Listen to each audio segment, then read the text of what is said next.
उन्हाळ्याच्या सुट्ट्यांमध्ये गावाकडे जायचं आणखीन एक महत्त्वाचं कारण म्हणजे जत्रा. कुलदेवतांच्या या जत्रा जितक्या रंगीत तितक्याच या जत्रांमध्ये मिळणारे खाद्यपदार्थही चवदार. शेव, पापडी, रेवड्या, फुटाणे, गोडीशेव आणि भडंग. सुटी विशेषमध्ये आज मजा घेऊया गावातील जत्रांमध्ये मिळणाऱ्या चटकदार भडंगची. आज बनवूया भडंग.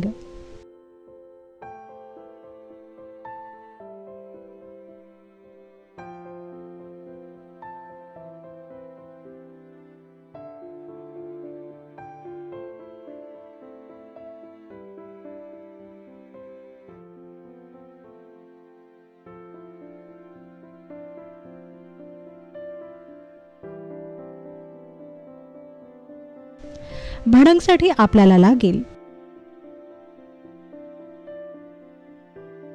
4 वाट्या कुरमुरे,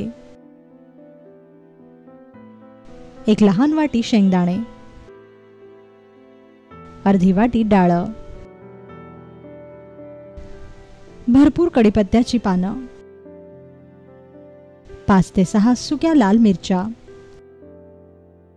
1.5 चमचा लाल मिरची पूड, चिमूटभर हळद, 1 चमचा आमचूर पावडर, चवीपुरतं मीठ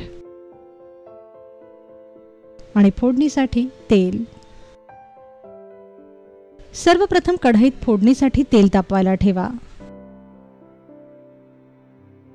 तापलेल्या तेलात शेंगदाणे तळून घ्या.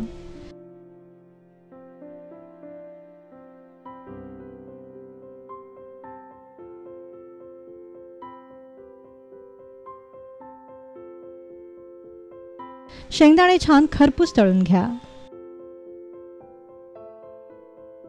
तळलेले शेंगदाणे बाहेर काढून घ्या.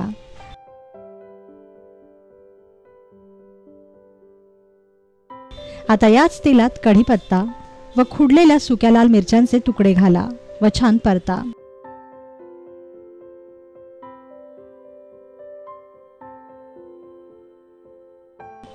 आता यात डाळ आणि हळद घालून पुन्हा परता.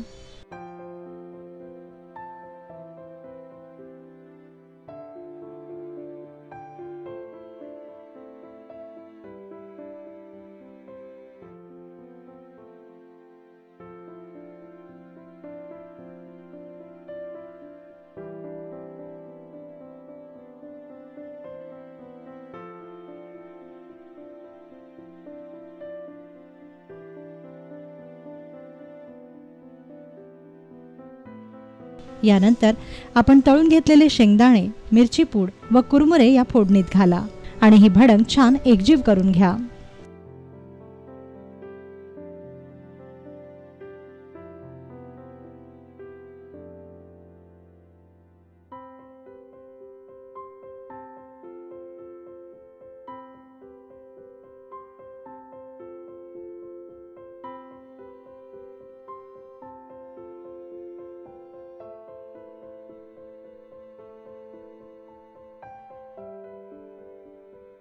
लक्षात ठेवा की कुरमुरे तुम्ही फोडणीत टाकायच्या आधी तव्यावर असेच परतून घेतले तरी चालतील.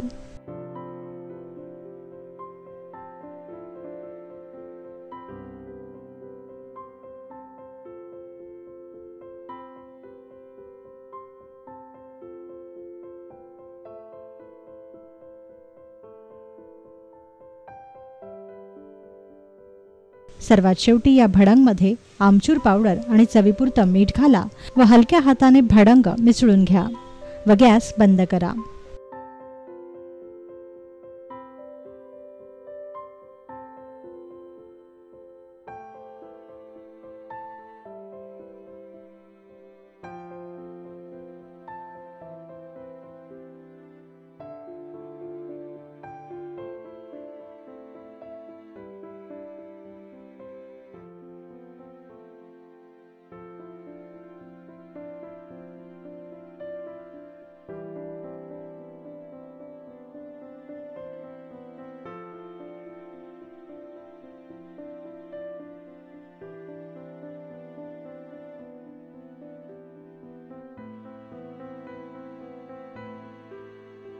भडंग गार झाली की मग डब्यात भरून ठेवा.